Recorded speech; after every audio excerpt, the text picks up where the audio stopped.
Today we have the refreshed Ford Escape, and I like what they did for this new year. Ford didn't just make the front end look a little bit better, they also changed the whole trim level dynamic and some things on the inside, and we're going to take a full detailed look at the exterior, the interior, and get it out on the road for a test drive. Let's get started. All right, everyone, let's take a look at the exterior details of this new Escape. Now, one thing to keep in mind is we have a new trim level structure. So we've got the base, we have the Active, 3 ST line models, the Platinum shown here, and plug-in hybrid.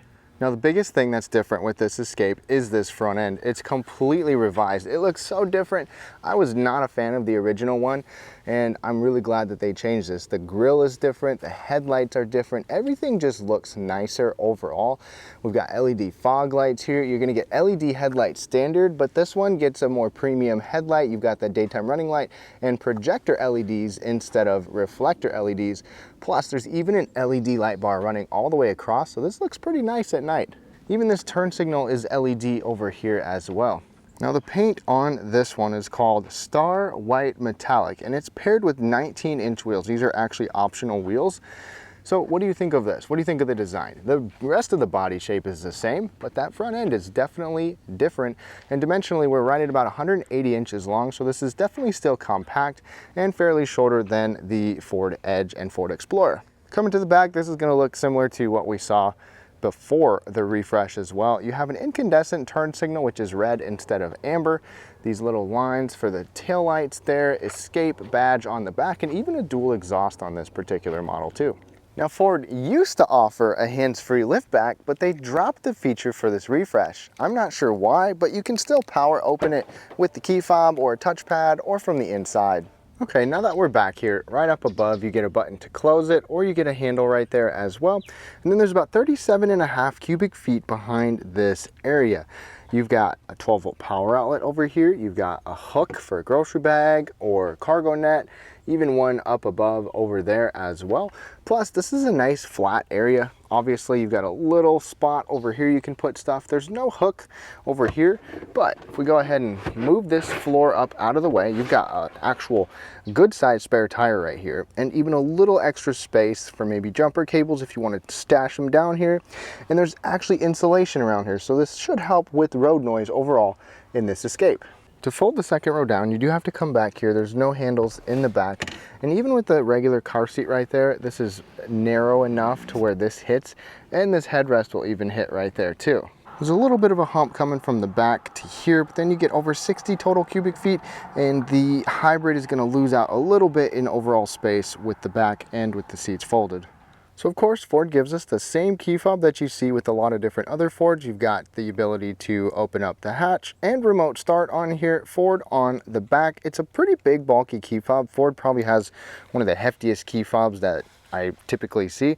Smart key access works like this. You've got these lines right there to lock it, and then you've got a sensor in the back to unlock it, or you have Ford's touch access right here, which I actually really like. So you can lock your key inside if you want, or give a friend your code so they can have access without needing your key. Then climbing inside, you can get on this Platinum trim either their synthetic seat that we have, or you can get leather as an option. And these seats look pretty nice. They do have perforations on them, even though they're not ventilated. Got some stitching along here as well, kind of this like piping, I guess you can call it. Decent sized bolstering in here. The headrest does not move forward and backwards like it does on a lot of other Fords, especially their pickups, but it's still in a good spot. You've got two-way lumbar support, height and tilt and recline, so your regular adjustments there. The steering wheel is a manual tilt and telescoping wheel, and it's a leather wheel as well. This steering wheel is heated, and it's comfortable to hold on to with these sport grips on here. Our seats are also heated too. So heated seats, heated steering wheel, but no ventilated seats. Not even on this top Platinum trim or the plug-in hybrid. You know, it's probably because they don't want to step on the toes of their larger SUVs, but a lot of competitors do offer that, so keep that in mind. On the flip side, you will get 3-position memory settings right there, which is nice, and you can have it programmed to move the seat automatically when you get in and out. Now, despite its overall size, the back seat is actually pretty spacious in terms of legroom. So I'm 5'9". This is sitting behind myself. I actually have really good foot space right there. I've got pretty good knee space to where there's plenty of room right here for my knees. We even get air conditioning vents back here, plus you get a USB-A and USB-C charging port. So those are definitely welcome for families, especially the air conditioning vent and ability to look out and see this giant panoramic roof that goes all the way back. Now, in the middle seat right here, you've got this fold down area to where you got decent sized cup holders and a padded armrest. The seat reclines a little bit like that, so that's not bad at all. And with it up, even with this panoramic roof, I still have some headroom wearing a hat. So headroom, legroom are both good back here. And I've got to say, I've got a car seat right there. That is a forward-facing car seat. That front seat is close to where I would typically sit. And you can see there's good legroom for most kids like that. Now, climbing inside, there is one big change, a couple big changes, but you've got this big screen right there. You've got a big screen right here. There was some of this before, but this main screen is definitely brand new. A couple things to show you in here. Let's go ahead and start it up. Push button start right there. Look at this massive cluster in front of us. And then check that out. Kind of a nice little intro with that LED light bar on the hood. Over on the door, this is a soft material right here. The memory settings over there. Decent trim over here as well, and a padded armrest, although it is really, really skinny. This door handle falls through, and you've got a couple of bottle holders down there. There's even enough room for a giant mug like that. Steering wheel controls are fairly easy to get used to. You've got cruise control and adaptive cruise settings over there, volume and voice and lane keeping system.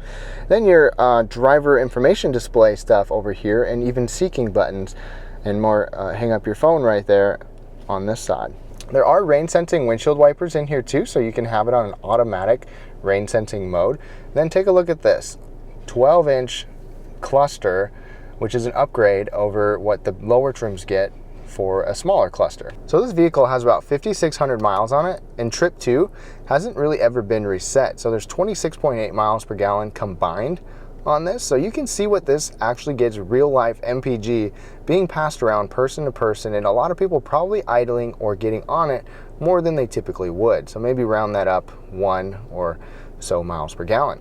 But then you've got a bunch of different information you can see on here. You can even customize what all you see. So you can use your steering wheel to go through all this. You can have your own view. You can see the power distribution between the all-wheel drive wheels. You can see maintenance information on here. Just a lot of different stuff, and even customize some settings. Plus, we do have a head-up display, but it is a disappointing head-up display.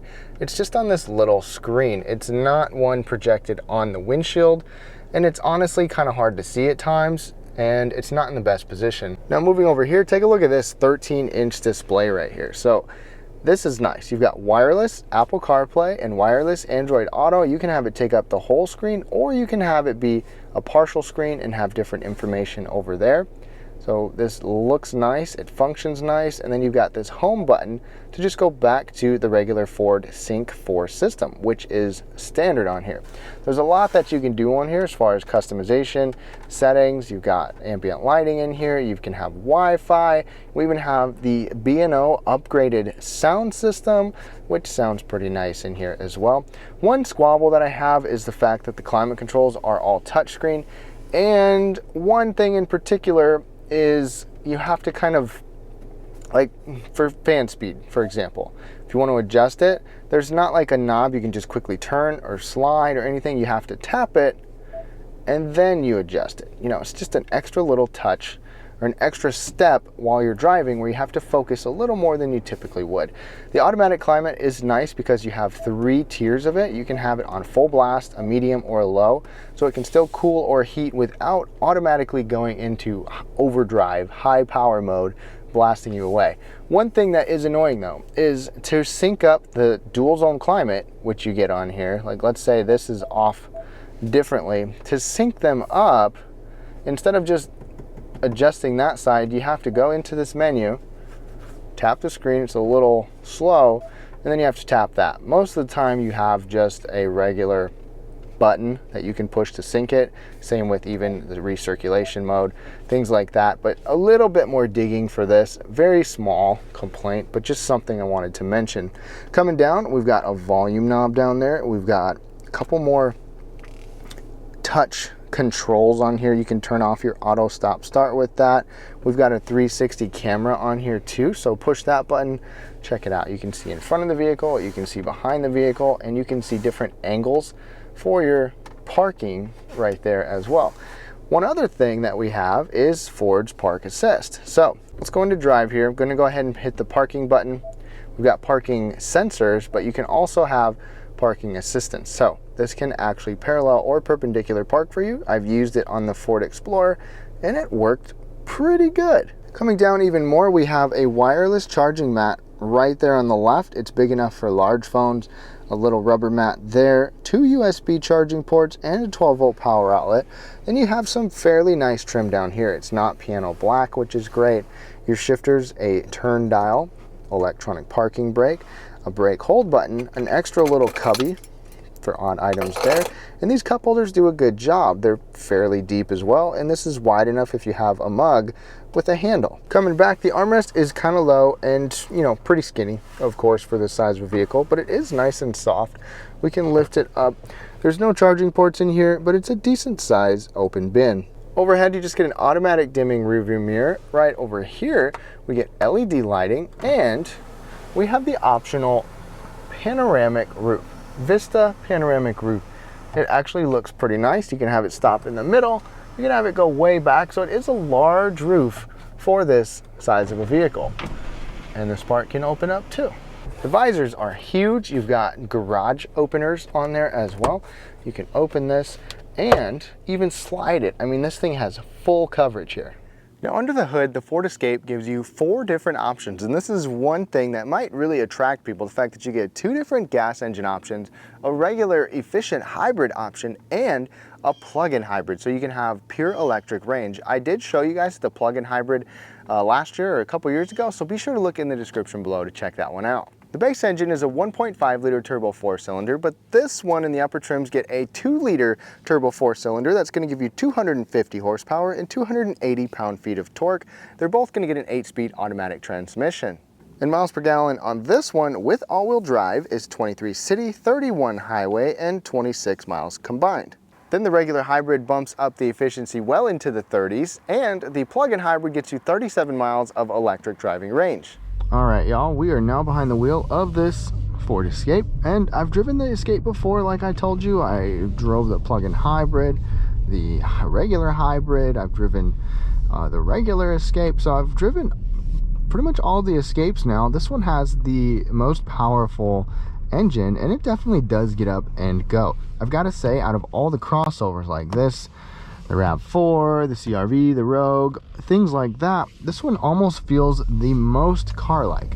You know, they're all basically just lifted cars, but this one feels a little, I almost just feel a little bit lower, feel more car-like. I don't know if that's just me or if Ford wanted that, but that's just the way it feels. And one thing to keep in mind with this has the 19-inch wheels, a little bit bigger wheels than what you get on some of them. And it maybe has a little negative impact on the ride comfort. This is still a comfortable ride. I mean, it's pretty smooth. It handles well, but there's a little bit of harshness with some bumps as opposed to what some other crossovers feel like. And I believe maybe what the other Escapes were like that I have driven. Now, as far as handling goes, this also handles fairly well. Again, it just feels like you're driving a car. Let's get the pedal down. And this turbo gets up and moves. It does not take much to get it moving. So for example, in like regular city driving, if you just put a little pedal down, you get pretty much all the torque that you need to get this thing on a roll. We're just driving in normal mode right now. Your shifter is down here. It's not, they don't have paddle shifters or manual driving mode or anything like that. You just drive. That's it. It's just simple. So, you know, ride comfort is good, but still a little harshness to it. The steering feedback is good, and this is such a small crossover that it's just so easy to whip in and out of parking spots. It's really a breeze. Now, this head-up display maybe you can see it from here, but it's just kind of gimmicky. From where I sit, it's almost like the head-up display is just too low. You can adjust it on that screen, but it's not the same as one that's on the windshield, and you can certainly just turn it off or not use it if you want, and it's just on, you know, these upper trims. So something to keep in mind. Road noise in here is fine. It's not fantastic, it's not bad either. This is not laminated glass, but this one is a noise reducing glass. Pedal down, get up and go. Can't complain about that. So day-to-day city driving, you've got plenty of push. Compared to the regular 4-cylinder, that one actually does get a power bump compared to what it was before the refresh, or at least back when I saw it. It's got more torque now, which is going to be the biggest thing about driving around town. But this one by far has more power and more torque than any of them. But if you want efficiency, you've got 2 hybrid options, and even that base 4-cylinder is going to be more efficient than this one too. Over the course of, let's see here, I mentioned it earlier, but over the course of over 5,000 miles, this has averaged 26.8 miles per gallon altogether. Braking on here, it actually bites pretty good. It bites pretty hard. I have never really had any concern with the braking. It doesn't feel too soft. I've just got to say, you know, so many of these crossovers drive so similarly. This one is just like so many of them. It just blends in. The ergonomics in here are good. The screen is large. It's easy to reach, except, you know, maybe on that far side. The volume knob is on the far side too. Good for a passenger. You have volume controls here. Otherwise, things are pretty simple, except my minor complaints for the climate controls. So to wrap things up on this refreshed Ford Escape, I like this new front end. I think this looks quite a bit better and more premium. The big screen on the inside is nice as well. You've got some good features in here overall. The whole trim level dynamic is different too, and there's something for pretty much everybody, in addition to 4 different powertrains. The one thing though is this does get expensive, and it isn't quite as feature rich as some competitors. So something to keep in mind if the features are important to you, but otherwise I think a lot of people are going to find themselves right at home in this Escape. Thank you so much for watching. Hope you enjoyed, and have a great day.